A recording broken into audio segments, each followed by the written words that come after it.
Hi guys, இன்றைக்கி நம்ம என்ன பார்க்க போகிறோம்னா பஹ்ரைன் டு சென்னை ஒரு ட்ராவல் பிளாக் தான். ஸோ பஹ்ரைன்லேருந்து சென்னைக்கு எந்த ஃப்ளைட்டில் போகிறோம், எவ்வளவு செலவாகும் அப்படிங்கிறத எக்ஸ்ப்ளோர் பண்ணுறது தான் இந்த வீடியோ. வாங்க வீடியோக்குள்ளே போகலாம். இது லைஃப் இன் பஹ்ரைன் தமிழ். பிறக்கிறோம் ஓகேவா? லவ் யூ கை. பாயில எங்க இருந்தீங்க? பெக்ரி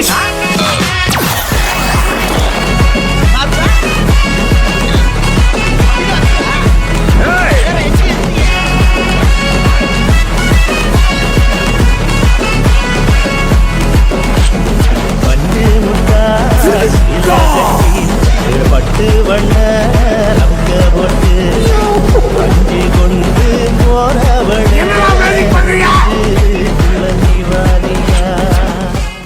ஸோ இதுதாங்க நம்மளோட பஹ்ரைனில் இருக்கிற ஃப்ளாட்டு.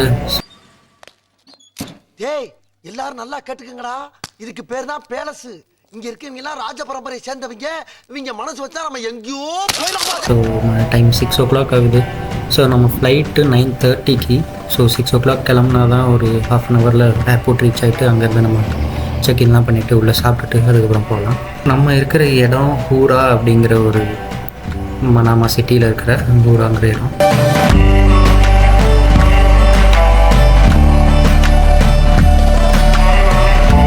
பாரு, செய்யறதையும் செஞ்சு விட்டு குடிக்கிறத பாரு. திருவிழாவில் காணாம போன புள்ள மாதிரி. ஏய், உன்னை தெரியுண்டா எனக்கு. இப்போ நீங்கள் பார்க்குற இந்த மாஸ்க்கு பஹ்ரைன்லேயே ஒரு பெரிய மாஸ்க்குங்க. ஸோ இங்கே எல்லா ரிலீஜனுமே உள்ளே போகலாம், உள்ளே போய் எக்ஸ்ப்ளோர் பண்ணலாம், உள்ளே என்ன இருக்காங்க என்ன இருக்குது அப்படிங்கிறது.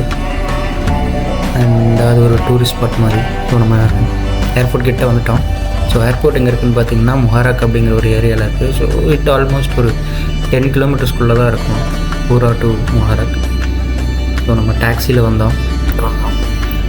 ஸோ நம்ம ஊர் மாதிரியே ஊபர், கரீம் அப்படிங்கிற மாதிரி அப்ளிகேஷன்லாம் இருக்குது. ஸோ நம்ம அதில் புக் பண்ணோன்னா நம்மளை பிக்கப் பண்ணிக்குவாங்க. இங்கே நம்ம 10 kilometers கிட்டே இருக்கும்னு சொன்னோம் இல்லையா. ஸோ அங்கேருந்து நம்ம இங்கே வர்றதுக்கு ஒரு 2.5 BD ஆச்சு. கிட்டத்தட்ட நம்ம ஒரு காசுக்கு ஒரு 550 ரூபா அந்த ரேஞ்சில் வருங்க. இப்போ பார்த்திங்கன்னா மேலே தான் டிபார்ச்சர், கீழே அரைவல். ஸோ ஃபர்ஸ்ட் ஃப்ளோரில் நம்ம மேலே ஏறிக்கிட்டு இருக்கோம். இங்கே ஏர்போர்ட்குள்ளே வந்துட்டோம். இந்த பக்கம் பார்த்திங்கன்னா பார்க்கிங்க்கு ரொம்ப காஸ்ட்லிங்க. ஸோ பார்க்கிங் ஆப்போசிட்டில் லாங் பார்க்கிங், ஷார்ட் பார்க்கிங் இருக்குது. இந்த பார்க்கிங்கில் நீங்கள் வண்டி நிறுத்தக்கூடாது. ஸோ ட்ரா பண்ணிவிட்டு போயிடணும். டாக்ஸியில் வந்தனால நம்ம டிக்கெட் எடுத்துக்கணும் இங்கே. ஸோ 10 minutes தான் அலவுட். ஸோ இது ஒரு பெரிய ரோடு மாதிரி இருக்கும், மேலேயே பிரிட்ஜ் மாதிரி இருக்கும். ஸோ 10 minutesல நம்ம ட்ரா பண்ணிவிட்டு உடனே போயிடணும். சேம் கான்செப்ட் தான் கீழே அரைவல்லையும்.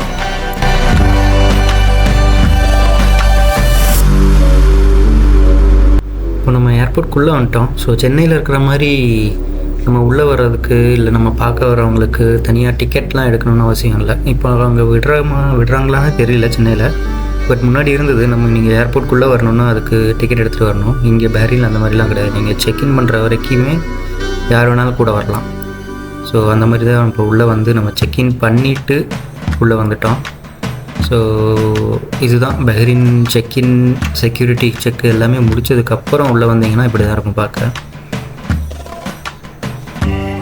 ஸோ டைம் ஆல்மோஸ்ட் ஒரு 8 o'clock ஆயிடுச்சுங்க. ஸோ தம்பிக்கு ஃபுட்டு கொடுக்கணும். ஃபுட்டு நாங்கள் எதுவும் எடுத்துகிட்டு வரல, எடுத்துகிட்டு வந்தோம். பட் இங்கே எனக்கு லான்ச் ஆக்சஸ் இருக்கிறதுனால லான்ச்சில் போயிட்டு அது தம்பிக்கு மட்டும் ஏதாவது சாப்பாடு கொடுத்துருவோம் அப்படின்னு கூப்பிட்டு போனோம். ஸோ இங்கே என்னென்னா மாஸ்டர் கார்டு வச்சுருக்காங்க அப்படின்னா நமக்கு லான்ச் ஆக்சஸ் இருக்கும். நம்ம போனது இந்த பேர்ல் லான்ச் தான். நம்ம ஊர் மாதிரி அந்தளவுக்கு டேஸ்ட்டு காரம்லாம் ரொம்ப அதிகமாக இருக்காது. பட் நல்லாயிருக்கும். ஏதோ கொஞ்சோண்டு அவனுக்கு கொடுத்துட்டு நாங்களும் சாப்பிட்டுட்டு வந்துட்டோம். எங்கள் கேட்டுக்கு பக்கத்துலேயே இது நல்ல விலைக்கு வச்சுருந்தாங்க. ஸோ எங்களுக்கு ஆல்மோஸ்ட் 1 hourக்கு மேலே டைம் இருந்தது கேட் ஓப்பன் பண்ணுறதுக்கு. ஸோ என் பையன் இங்கே நல்லா விளாண்டுக்கிட்டு இருந்தான்.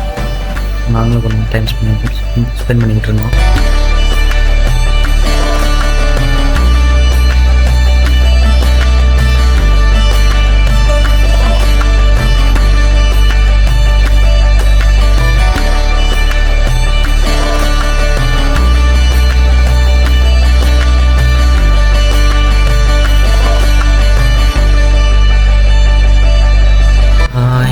கேட் ஓப்பன் பண்ணிட்டாங்க. ஸோ கேட்டு பாஸ்போர்ட்லாம் செக்இன் பண்ணிட்டு போர்டிங் பாஸ்லாம் செக்இன் பண்ணிவிட்டு உள்ளே வந்துட்டோம்.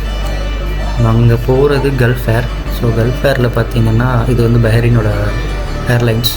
ஸோ பஹ்ரைன் டு சென்னைக்கு டைரக்ட் ஃப்ளைட் இருக்குது. ஒரு நாளைக்கு 2 ஃப்ளைட் இருக்குது. இது நாங்கள் செகண்ட் ஃப்ளைட் போகிறது. ஒன்று காலையில் இருக்குது, இன்னொன்று நைட் இருக்குது.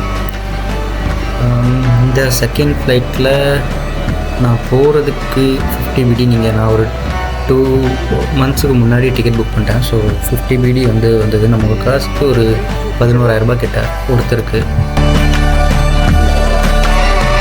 கல்ஃப் ஏரில் நீங்கள் பார்த்தீங்கன்னா 23 kg லக்கேஜ் வச்சுக்கலாம். ஒரு லக்கேஜில் 23 வச்சுக்கலாம். டோட்டலாக ஒரு டிக்கெட்டுக்கு 2 லக்கேஜ் ப்ளஸ் ஒரு ஹேண்ட் லக்கேஜ் 7 kg. அது இல்லாமல் 23 + 23 46 kg நீங்கள் கொண்டு போகலாம். or any other belong have slept under it. You do not move this seat in attempt to retrieve your...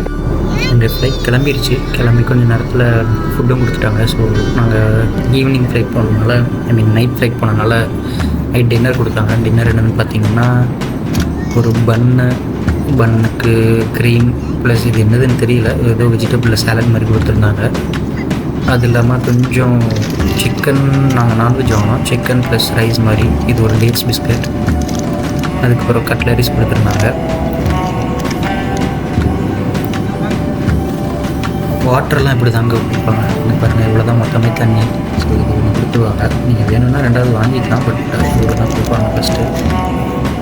மணி கொஞ்சம் வச்சுருந்தாங்க. ஸோ இந்த பண்ணுக்கு. ஸோ இவ்வளோ தான் டோட்டலாக. என் பையன் ஒரு தூக்கத்தை போட்டான் இப்போ.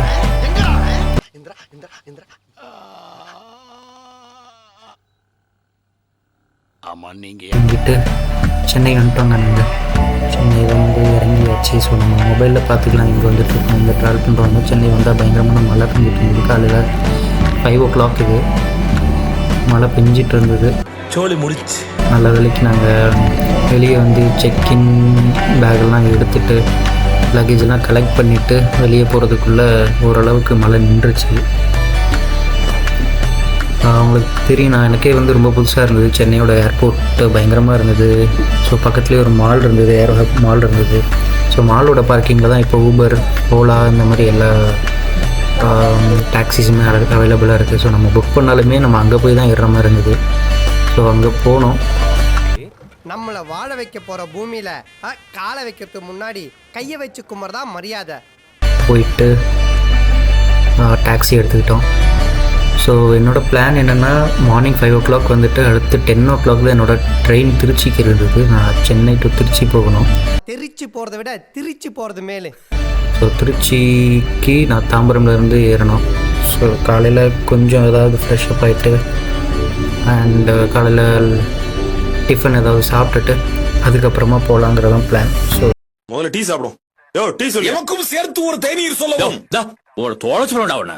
ஆஸ்கல். சார் பாருங்க சார். நீங்க சார் உங்களுக்கு தெரியாது சார், ஊர்ல இருந்து கருவூர்ல இருந்து 540 ரூபாய்க்கு டீ குடிச்சுக்கா சார். அந்த பையன் அது உமக்கு என்ன கஷ்டம்? தோழச்சு மத்துக்கு ஏதாவது பேசுறேன். சென்னை ஏர்போர்ட்லேருந்து வெளியே வரோம். என் பையனுக்கு இங்கே எல்லாமே புதுசாக இருந்ததுங்க. ஸோ ரொம்ப நாளுக்கு அப்புறம் இங்கே இந்தியாவுக்கு பார்க்குறேன். இவ்வளோ டிராஃபிக் ஃபஸ்ட்டு பார்த்துருக்க மாட்டான். பைக்கெலாம் எதுவுமே பார்க்கல. பஸ்ஸு, ஸ்கூல் பஸ் எல்லாமே கொஞ்சம் டிஃப்ரெண்ட்டாக இருந்தது. ரொம்ப ஆச்சரியமாக பார்த்துட்டு இருந்தான். அது அவசியம் இல்லாத விஷயம் உனக்கு தெரியும், ஆனால் நீ அதை என்ஜாய் பண்ணுற.